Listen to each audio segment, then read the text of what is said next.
Shalom saudara dan saudari dan selamat datang. Dalam renungan hari ini kita akan membahas topik penting, mengenali berhala dalam hidup kita. Sebelum kita masuk lebih dalam, mari kita mulai dengan membaca firman Tuhan.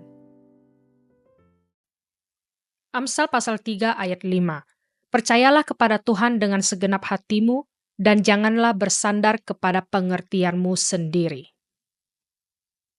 Mengenali berhala dalam hidup kita. Amsal pasal 3 mencantumkan 6 hal yang menjadi ciri orang yang bijaksana sekaligus cara untuk bertumbuh dalam hikmat.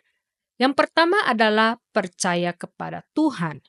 Kita mungkin percaya kepada Tuhan, tetapi seringkali hati kita lebih mengandalkan sesuatu yang lain untuk mendapatkan makna hidup dan kebahagiaan sejati.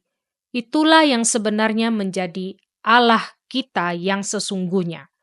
Kita sering tidak menyadari hal ini sampai sesuatu dalam hidup kita seperti karir atau keluarga terguncang. Saat itulah kita menyadari bahwa hal-hal tersebut jauh lebih penting bagi kita daripada Tuhan sendiri. Apa hubungan ini dengan hikmat? Semuanya. Ketika hati kita mengandalkan hal-hal tertentu, entah itu karir, kekayaan, pasangan, anak-anak, atau hubungan romantis, kita cenderung memiliki emosi berlebihan terhadapnya. Jika hal-hal ini terancam, kita bisa menjadi sangat cemas, marah, atau bahkan putus asa. Hal-hal ini membutakan kita, mengaburkan penilaian, dan mendistorsi cara kita melihat diri sendiri maupun dunia di sekitar kita. Berhala hati membuat kita tidak bijaksana dalam menjalani hidup. Satu-satunya cara untuk mengatasi berhala adalah melalui Injil.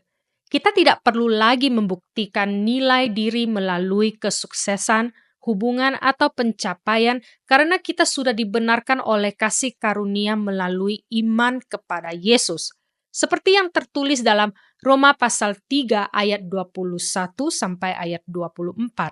Tetapi sekarang tanpa hukum Taurat kebenaran Allah telah dinyatakan, seperti yang disaksikan dalam kitab Taurat dan kitab-kitab para nabi, yaitu kebenaran Allah karena iman dalam Yesus Kristus bagi semua orang yang percaya. Sebab tidak ada perbedaan, karena semua orang telah berbuat dosa dan telah kehilangan kemuliaan Allah, dan oleh kasih karunia telah dibenarkan dengan cuma-cuma karena penebusan dalam Kristus Yesus. Mari kita merenungkan pertanyaan ini. Apa hal dalam hidupmu yang paling berpotensi menjadi Allah pengganti? Mari kita berdoa bersama. Tuhan, seperti bangsa Israel yang berseru kepadamu, tetapi engkau tidak menjawab.